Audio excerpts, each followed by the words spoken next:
이제 지방선거가 끝났으니까 다음은 검찰 관련해서 개혁인데 네. 지금 관심은 검찰 보안 수사권 아닙니까? 예, 지금 국무총리 산하 검찰개혁 추진단이 이달 중에 형사소송법 개정안 초안을 발표한다고 합니다. 검찰 보안 수사권 어떻게 될 것 같습니까?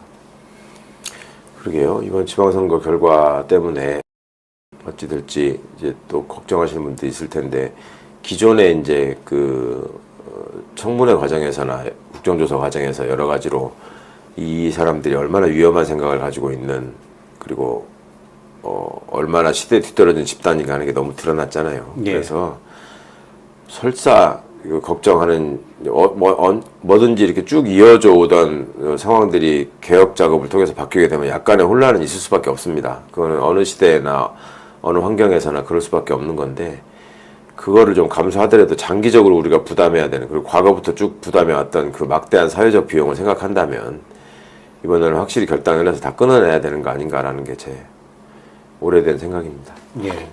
이번 그 검찰 개혁과 관련해서 나오는 게 크게 세 가지인 것 같습니다. 검찰의 보안 수사권 폐지 여부, 그리고 또 다른 하나는 그러면 검찰의 보안 수사권이 아닌 보안 조사권을 주는 게 어떠냐. 그게 있고 또 하나는 전권 송치를 부활해야 된다라는 건데 전권 송치 부활 그리고 검찰 보안 조사권 이 내용을 좀 설명해 주세요. 예. 전권 송치라는 건 경찰이 수사한 사건을 전부 다 검찰에다가 보내야 된다. 그렇죠. 그래서 예. 최종 결정을 검찰이 해야 된다는 얘기예요. 예. 그러면은 과거의 검찰하고 달라질 게 없는 거예요. 과거의 검찰. 그러니까 현재 진행되고 있는 검경 간의 관계에서도 전권 송치 제도가 폐지되고, 예. 그러니까 경찰선에서 무혐의 종결하는 권한이 생겼단 말입니다. 수사 종결권이라고 하는데. 그런데 그 상황에서 그러면 경찰에 종결한 사건 기록이 검찰로 절대 가지 않느냐. 지금도 기록은 다 갑니다. 예. 근데 그거를 전권 송치라는 이름으로 과거 검찰이 경찰 위에 군림하던 시대의 제도를 부활시키려고 하는 말로 이용하고 있는 거예요. 그리고 예.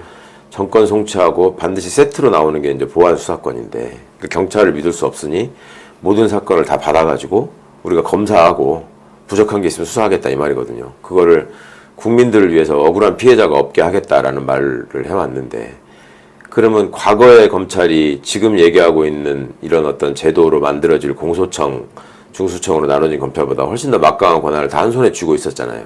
예. 그러면 그때 이 사람들이 그거를 서민과 약자, 피해자들의 그 보호를 위해서 그걸 활용했다는 기억이 있나요, 우리가? 그렇게 했으면 그걸 나누자는 얘기가 있었을까요? 그러니까요. 예. 예. 그러니까 그런 걸 모두 다 갖고 있었을 때 그렇게 안 해놓고 지금 와가지고 그걸 또 갖겠다라고 하는 거는 그거는 검찰의 이해관계나 검찰의 힘을 여전히 보존하겠다라는 얘기지 달리 해석될 여지가 없는 겁니다. 그거는. 그리고 보안 조사권 어떤 건가요?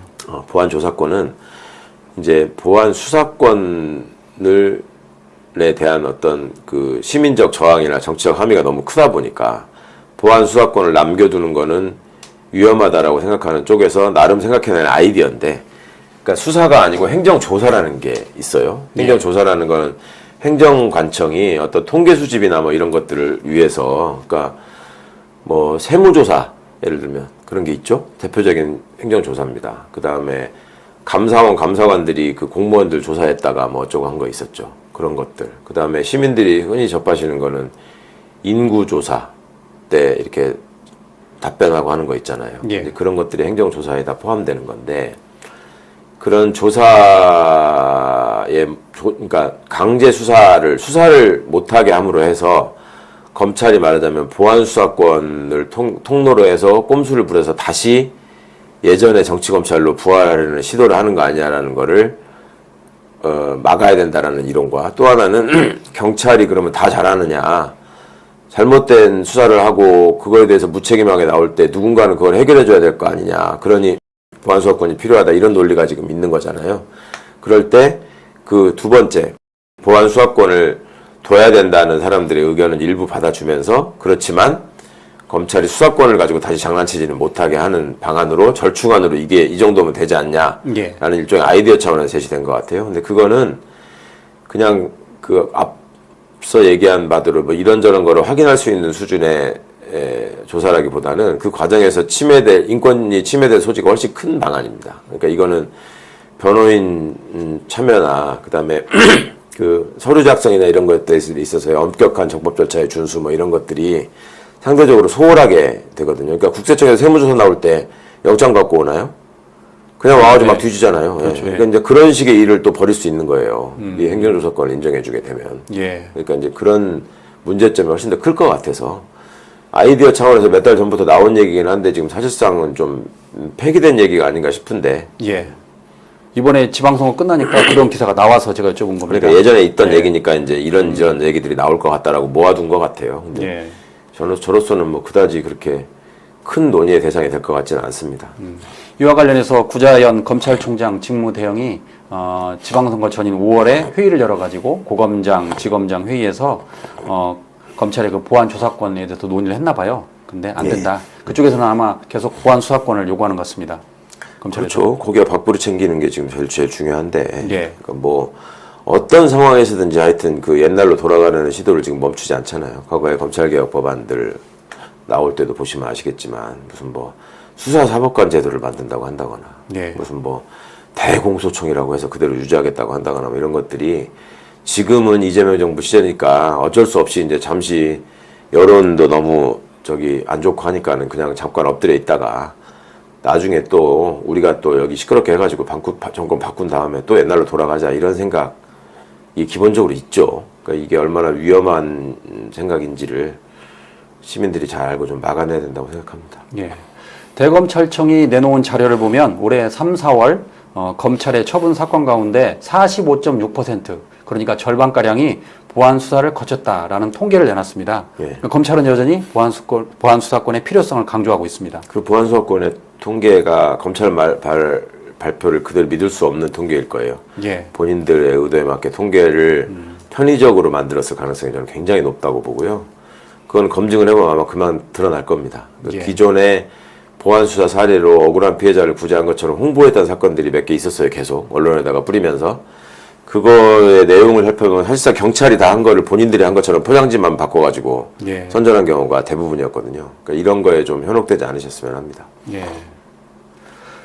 추가로 논의될 게 다름 아닌 조작기소 특검법 도입 움직임입니다.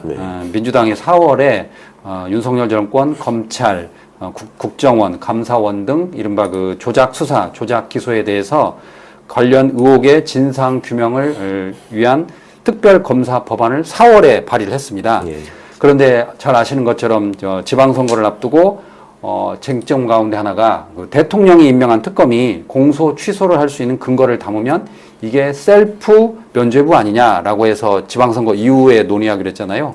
그 지선 이후로 이제 특검법 추진하겠다고 이제 한번 이제 그 추진을 하다가 좀 이제 중단이 됐었던 걸로 알고 있는데 이제 지선이 끝났으니까 특검법 추진 관련해서는 좀 계획이 좀 어떻게 되신지 말씀 여쭙니다.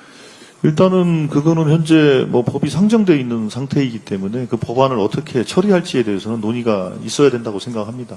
그 어떻게 처리할지에 대해서는 아직 논의해서 결론을 낸 바가 없기 때문에 어떻게 처리할지에 대해서 논의를 좀 해야 될 것 같습니다. 이건 또 어떻게 진행될까요? 그러니까 그 과거에 그 특검법 법안을 낼 때부터 여러 논란이 촉발돼가지고 지금 수면 밑으로 좀 내려둔 상태죠. 근데 법안이 제출돼 있으니까 이제 국회 심의 과정이 이어져야 될 것이고, 근데 법안이 이제 그거 하나만 있는 게 아니라 여러 개가 있을 거예요. 앞으로 또 더 제출도 될 거고, 그러니까 이제 그런 것들을 지혜롭게 좀 잘 모아가고 하는 선택을 했으면 좋겠습니다. 검찰에 이어 또 다른 개혁 대상 사법부에 대해 알아보도록 하겠습니다. 이재명 대통령이 국무회의 때 한 발언인데 하급심 판결을 좀 공개를 좀 해라라고 한 거예요. 기본적으로 어떤 행위의 기준이나 판단의 기준은 비밀일 수 없잖아요. 그렇습니다. 원칙적으로. 국민에게 적용되는 기준. 그런 측면에서 지금까지 사실은 중앙정부든 사법기관이든 자신들의 판단 기준을 잘 안 가르쳐주는 경향이 있잖아요. 지금 정부는 모든 걸 다 전 공개하는 것으로 바뀌었는데 다만 아직 사법부가 판례 공개, 특히 하급심 판례를 공개하지 않고 있는. 하급심 판결을 공개를 안 하면 법원이 어떤 기준으로 판단하는지를 국민들이 알 수가 없잖아요. 예, 실제로 그렇습니다. 그게 상식적으로 타당한가요? 예를 들면 그 하급심 판결을 공개하지 않는 게? 판례는 공개된 법정에서 공개적으로 이루어진 재판의 결과이기 때문에 그리고 전 국민의 말씀하신 대로 행정의 기준을 결정하는 것이기 때문에 전면적으로 공개하는 게 맞습니다. 근데 공개를 안 하고 있죠. 아마 지금 부분적으로만 공개를 하고 있고 공개를 하는 방식도 굉장히 어렵게 해서 사실상 접근이 좀 차단되는. 제가 변호사를 하면서도 그 접근이 잘 안 되던데. 예, 그렇습니다. 그래 막 부탁해가지고 구하고.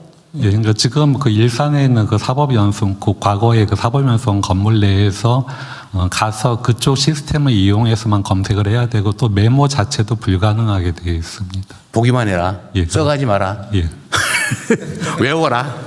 예, 그렇습니다. 그게 뭐예요, 이게? 그러니까 사건 번호만 확인하라는 식입니다. 예, 그것도 쓰려면 외워야 되는데. 여하튼 이상하죠. 예. 근데 법원에서도 전향적으로 검토를 좀 뭐 할 것으로 뭐 예상되기는 하는데 좀 속도가 굉장히 느리기는 합니다. 법무부는 혹시 여기에 대해서 의견을 지금 뭐 입법을 추진하고 있습니다. 지금 법원행정처와 법무부 법무실이 민사 판례 어떤 전면적 공개와 관련해 갖고 상당한 그 의견의 접근을 보고 있고요. 거의 개인정보 핑계를 많이 대죠. 예, 그렇기 때문에 이제 그 부분은 어떻게 이제 좀 익명하면 되잖아요. 맨날 A, B, C, 예, 그렇습니다. KFC 하면서. 네. 조만간 어쨌든 성과를 입법을 낼수 있다고 해야 될 것 보겠습니다. 같고요. 네. 본인이 변호사일 때도 보면은 접근이 잘 안 돼가지고 어려웠다. 근데 아무리 뭐라고 해도 법원에서는 그냥 보고 외워라고 했다는 거예요. 그래서 이재명 대통령 이건 말이 안 되지 않느냐라고 했는데 국민의 알 권리 차원을 위해서라도 하급심 판결 공개할 때가 되지 않았나요?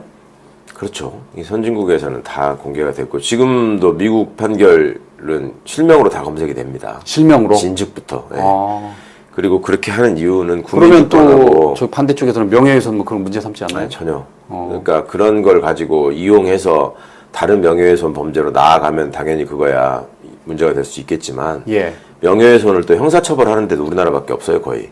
다 민사소송으로 해결하는 거지. 근데 하여튼 그런 부작용보다는 기본적으로 이건 국민주권하고 관련된 문제예요. 그러니까 지금 국회에서 하는 회의, 예. 그다음에 국회 회의록, 국회 결정사항 이게 다 낱낱이 다 공개되잖아요. 정부도 정보공개법에 따라서 심지어 국무회의도 지금 다 공개되고 있는 마당에 예. 사법부는 왜 이렇게 공개하기가 힘든 거예요? 재판 공개하는 것도 거의 예외적으로 하고 어떻게든 공개를 안 하려고 하는 모습이거든요. 그리고 늘 얘기하는 게 법관은 판결로 말한다라고 하면서 조희대 같은 사람은 당신 왜 그렇게 했냐라고 얘기를 해도 말을 안 하잖아요. 예. 그러니까 이런 식의 태도. 근데 판결로 말한다고 해놓고 그럼 판결을 보자 하면 또 공개를 안 해. 그러니까 이게 얼마나 자기들만의 성애에만 갇혀가지고 국민주권을 부정하는 행태로 특권 계급으로서 그동안에 살아왔고 그렇게 살고 싶어 하는가를 보여주는 아주 결정적인 증거입니다. 그러니까 그런 근본적으로 국민주권의 원리와 관련해서 특권을 유지하려는 태도를 보이려고 한다는 반민주적인 태도를 지적해야 되는 거고 예. 두 번째로는 현실적으로 지금 하급식 판결이 그럼 공개가 되지 않고 있냐. 지금 변호사들은 AI 이 툴을 씁니다.